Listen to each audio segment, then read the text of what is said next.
a very uncertain period.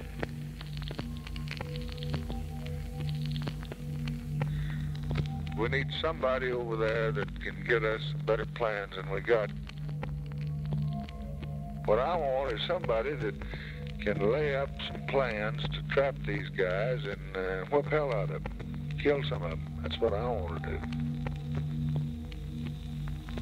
I'll try and bring something back that will meet that objective. Okay, Bob. Thank you.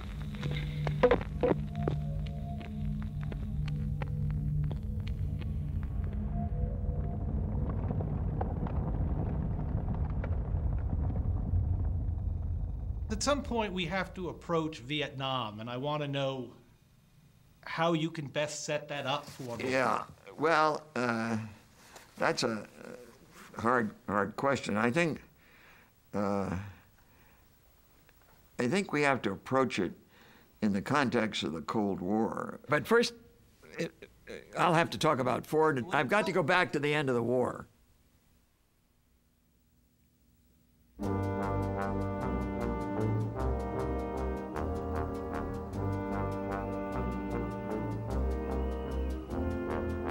I had a terrible headache. So Mark drove me into the Air Force Regional Hospital. A week later, Mark came in. Many of the same symptoms. It's hard to believe, and I don't think I've ever heard of another case where two individuals, husband and wife, came down essentially at the same time with polio. They were both in the hospital on VJ Day. A friend of mine said, we're going to find a corporation in America that needs the advice and capabilities of this extraordinary group of people I'm going to bring together, and you got to be part of it. I said, to hell with it. Not going to be part. I'm going back to Harvard. That's what Mark and I want to do. I'm going to spend my life there. He said, look, Bob, you can't pay Mark's hospital bills. You're crazy as hell. He said, by the way, the company that most needs our help in all of the U.S. is Ford. Well, I said, how'd you learn that? Oh, he said, I read an article in Life magazine. Of the top 1,000 executives at Ford Motor Company, I don't believe there were 10 college graduates. And Henry Ford, second, needed help. They were going to give us tests. 2 full days of testing. Intelligence tests, achievement tests, personality tests, you name it. This sounds absurd, but I remember one of the questions on one of the tests was, would you rather be a florist or a coal miner? I should tell you, I had been a florist. I worked as a florist during some of my Christmas vacation. I put down coal miner. I think the reasons are obvious to you. This group of 10 people had been trained in the Officer Candidate School at Harvard. In some tests, we actually had the highest marks that had been scored. In other tests, we were in the upper 1 percentile.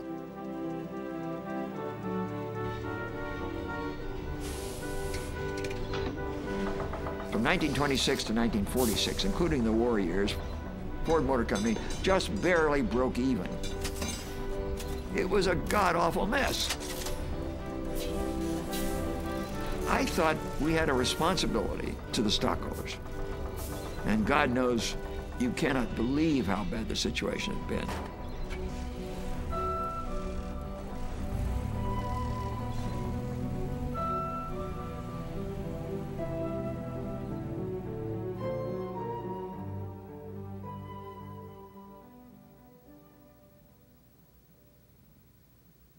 They didn't have a market research organization. I set one up. The manager said to me, what do you want me to study? I said, find out who in the hell's buying the Volkswagens. Everybody says it's a no-good car. It was only selling about 20,000 a year. But I want to know what's going to happen. Is it going to stay the same or go down or go up? Find out who buys them. He came back 6 months later. He said, well, they're professors, and they're doctors, and they're lawyers, and they're obviously people who can afford more. Well, that set me to thinking about what we in the industry should do. Was there a market we were missing? At this time, nobody believed Americans wanted cheaper cars. They wanted conspicuous consumption. Cadillac, with these huge, ostentatious fins, set the style for the industry for 10 or 15 years. And that's what we were up against. We introduced the Falcon as a more economical car, and it was a huge success profit-wise.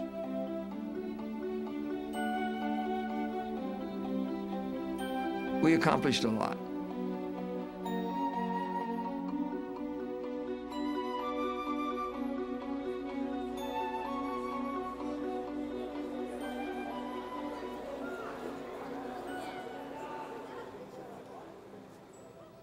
I said, what about accidents? I hear a lot about accidents.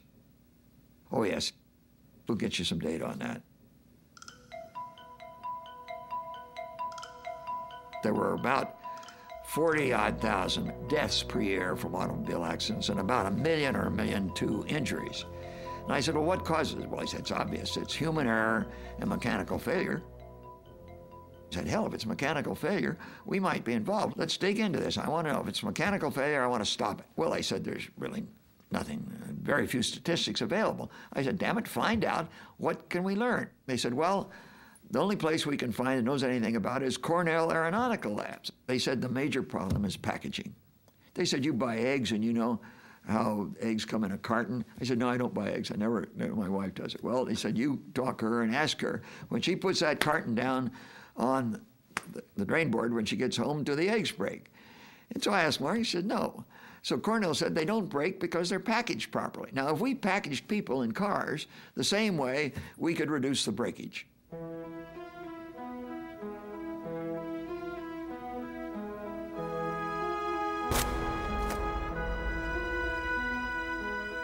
We lacked lab facilities, so we dropped human skulls in different packages down the stairwells of the dormitories at Cornell.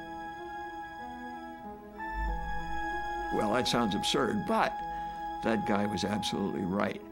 It was packaging which could make the difference.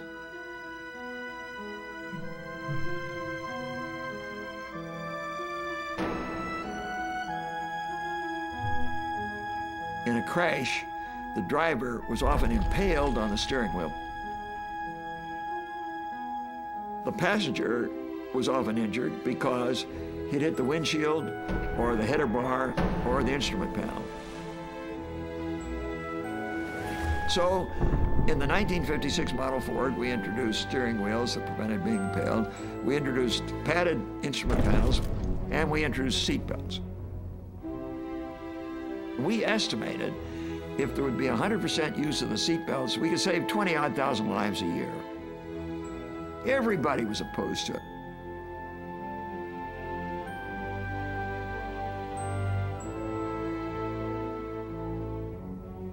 You couldn't get people to use seat belts. But those who did saved their lives.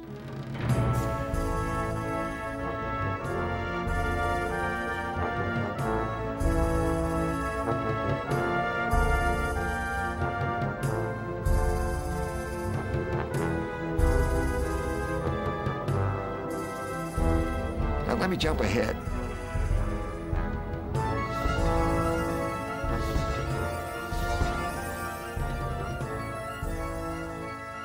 It's July 1960. John Bugas, Vice President, Industrial Relations, clearly had his eyes on becoming president. I'm the group vice president in charge of all of the car divisions. Henry was a night owl. He always wanted to go out into town. You know, it's 2 a.m. or something or other. He said, Bob, coming up and have a nightcap. I said, God damn it, Henry, I don't want a nightcap. I'm going to bed. John says, I'll come up, Henry. Henry said, I didn't ask you, John. I asked Bob. He said, Bob, come on up. So I finally went up. That's when he asked me to be president. I was the first president of the company in the history of the company that had ever been president other than a member of the Ford family. And after 5 weeks, I quit.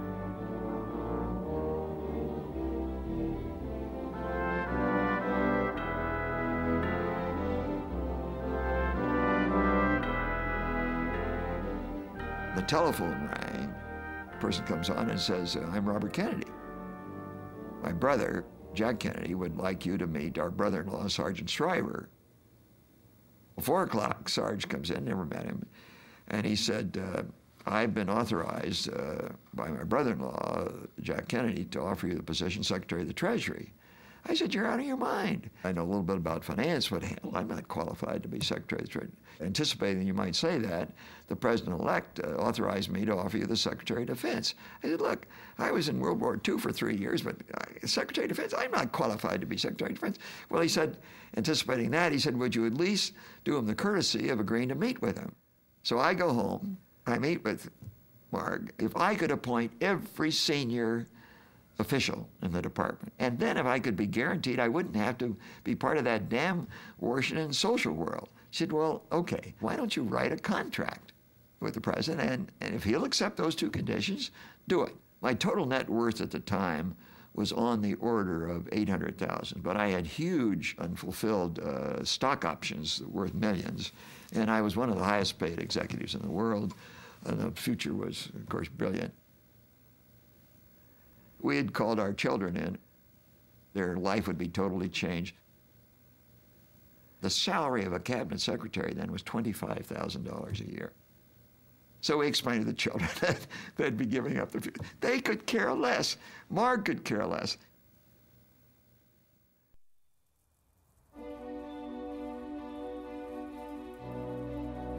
It was snowing. The Secret Service took me in to the house by the back way. I can still see it. There's a love seat, 2 armchairs with a lamp table in between. Jack Kennedy's sitting in one armchair and Bobby Kennedy's sitting in the other. Mr. President, it's absurd. I'm not qualified. Look, Bob, he said, I don't think there's any school for presidents either. He said, let's announce it right now. He said, I'll write out the announcement. So he wrote out the announcement. We walk out to the front door. All of these television cameras and press, it was till hell wouldn't have it. That's how Mark learned it. I'd accept it. It was on television, live. All right, why don't we let me do some pictures afterwards. I have asked Robert McNamara to assume the responsibilities of Secretary of Defense, and I'm glad and happy to say that he has accepted this responsibility. Mr. McNamara leaves the presidency of the Ford Company at great personal sacrifice. That's the way it began. You know, it was a traumatic period. My wife probably got ulcers from it, may even ultimately have died from the stress. My son got ulcers. It was very traumatic, but they were some of the best years of our life, and all members of my family benefited from it. It was terrific.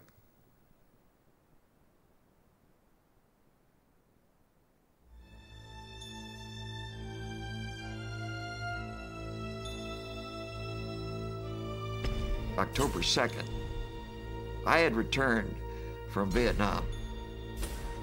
At that time, we had 16,000 military advisors. I recommended to President Kennedy and to the Security Council that we establish a plan and an objective of removing all of them within 2 years. The advantage of anybody taking them out is say to the Congress and the people that we do have a plan for reducing the exposure of U.S. combat personnel. My reservation about it is that war doesn't continue to go well. It looks like we were overly optimistic. We need a way to get out of Vietnam. This is the way of doing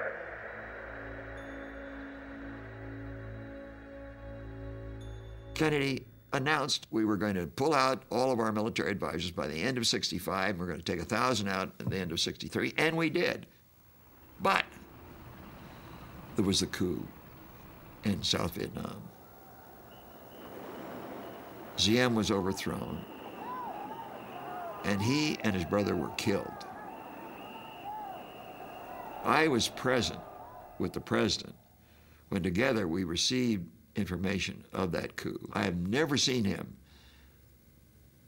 more upset. He totally blanched. President Kennedy and I had tremendous problems with Diem, but my God, he was the authority. He was the head of state, and he was overthrown by a military coup and Kennedy knew, and I knew, that to some degree the U.S. government was responsible for that.